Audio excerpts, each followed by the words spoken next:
Hello, praise the Lord. இந்த நாளுக்கான வேத வசனம் யோவான் 15ஆம் அதிகாரம் 5வது வசனம். நானே திராட்சை செடி, நீங்கள் கொடிகள். ஒருவன் என்னிலும் நான் அவனிலும் நிலைத்திருந்தால் அவன் மிகுந்த கனிகளை கொடுப்பான். என்னை அல்லாமல் உங்களால் ஒன்றும் செய்யக்கூடாது என்று இயேசு ராஜா இந்த வார்த்தைகளிலே சொல்லியிருக்கிறதை பார்க்கிறோம். கிறிஸ்துவ வாழ்க்கை நாம் கிறிஸ்துவை போல வாழ்வதற்காய் அல்ல, கிறிஸ்துவானவர் நமக்குள்ளே வாழ்வதற்கு வழி செய்ய வேண்டும்.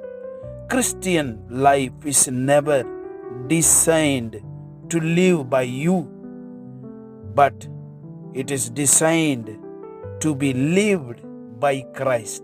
கிறிஸ்துவானவர் நமக்குள்ளே வந்து அவர் வாசம் பண்ணும்படி வாழும்படி இந்த கிறிஸ்துவ வாழ்க்கை வடிவமைக்கப்பட்டிருக்கிறது.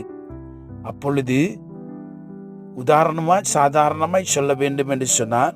இயேசப்பா சொன்னார், நான் திராட்சை செடி, நீங்கள் கொடிகள் என்று சொல்லி. இன்றைக்கு நாம செடியா நம்ம செயல்பட ஆரம்பிக்கிறோம். அநேக சமயங்களிலே நாம செடியா மாறிடுறோம். நாம செய்ய வேண்டியதை முழுமையா விட்டு விடுகிறோம். அப்படின்னு சொன்னா பை செல்ஃப் எஃபர்ட், சுய முயற்சியில ஏராளமாய் நாம் செய்ய விரும்புகிறோம். ஏசப்பா சொல்றார், நான் தான் செடி, நீங்க கிளைகளா இருங்க.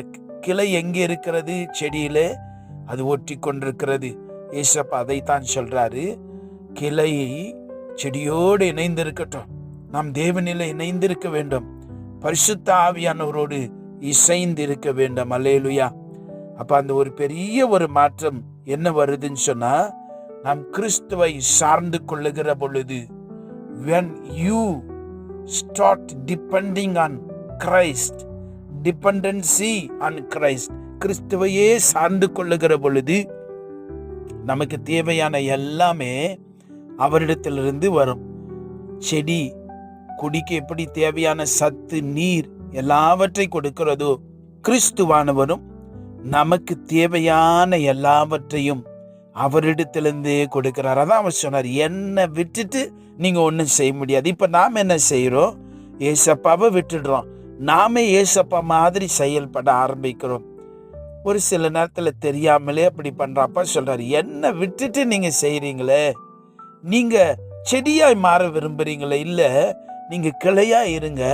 உங்களுக்கு தேவையானதெல்லாம் சப்ளை உங்களுக்கு வந்துட்டே இருக்கும். உங்களுக்கு தேவையானதெல்லாம் உங்களுக்கு கொடுக்கப்படும். அதான் நம்ம யோவான் 15ஆம் அதிகாரம் 16 வாசிக்கிறோம். நீங்கள் என்னை தெரிந்து கொள்ளவில்லை, நான் உங்களை தெரிந்து கொண்டேன். நீங்கள் என் நாமத்தினால் பிதாவை கேட்டுக்கொள்ளுவது எதுவோ அதை அவர் உங்களுக்கு கொடுக்கத்தக்கதாக நீங்கள் போய் கனி கொடுக்கும்படிக்கு, உங்கள் கனி நிலைத்திருக்கும்படிக்கு நான் உங்களை ஏற்படுத்தினேன். அல்லேலூயா. இங்க நம்ம பார்க்கிறோம், that's a spiritual blessing. தேவன் உண்டு பண்றது தான் நிரந்தரமானது. இன்றைக்கு சுயமாய் மனிதர்களால் கற்பனையாய் ஒரு தோரணையாய் தோற்றமாய் அல்ல, தேவனுடையதாய், தேவனுடைய சாயலை கொண்டதாய், செடியிலிருந்து கிளைக்கு எல்லாம் கிளை அதனுடைய பலனை எக்ஸ்பிரஸ் பண்ணணும். அதுக்காக தேவன் நம்மை தெரிந்து கொண்டிருக்கிறார், அழைத்திருக்கிறார். உங்களை நீங்க கனி கொடுக்கிற ஒரு வாழ்க்கை, ஈசப்பா உங்களை அவ்வளோ ஆசீர்வாதம் கொண்டவர்களாய் நிறைத்திருக்கிறார். உங்களுக்கு அன்பு, சந்தோஷம், சமாதானம் எல்லாம் அதிலே புறப்பட்டு வரும். உங்களுடைய தேவைகள் சந்திக்கப்படும், உங்களுடைய சரீர கட்டுகள் உடையும், நீங்கள் குறைவின்றி வாழ்வீர்கள். அல்லேலூயா. நம்ம ஜெபிக்கலாம். பரலோகத்தின் பிதாவே, உங்களுடைய அன்புக்காய் ஸ்தோத்திரம். நீர் எல்லாவற்றையும் எங்களுக்கு செய்து முடித்தீரே, மாதிரியாய் வைத்தீரே, அதற்காய் ஸ்தோத்திரம். இன்னைக்கு நாங்கள் உம்மை முழுமையாய் சார்ந்து கொள்ளுகிற கிருபையை தாரும். நாங்கள் சுயமாய் மாமிசத்தின் படி அல்ல, உம்மையை முழுமையாய் சார்ந்து கொண்டு, ஆண்டவரே, ஒரு கொடி செடியில எப்படி இணைந்திருக்கிறதோ அதை போல உம்மை நாங்கள் பற்றி கொண்டு முடியும். வார்த்தையின் பேரிலே, பேரிலே அன்பு வைக்க கிருபை செய்வீராக. நாங்கள் மிகுந்த பலன்களை கொடுக்கிறவர்களா எங்களை மாற்றும். பிள்ளைகளுக்கு அந்த தயவு செய்கிறதுக்காய் நன்றி ராஜா. கோடி கோடி ஸ்தோத்திரங்களை ஏறெடுக்கிறோம். இயேசுவின் நாமத்தில் ஜெபிக்கிறோம் பிதாவே. ஆமென். God bless you.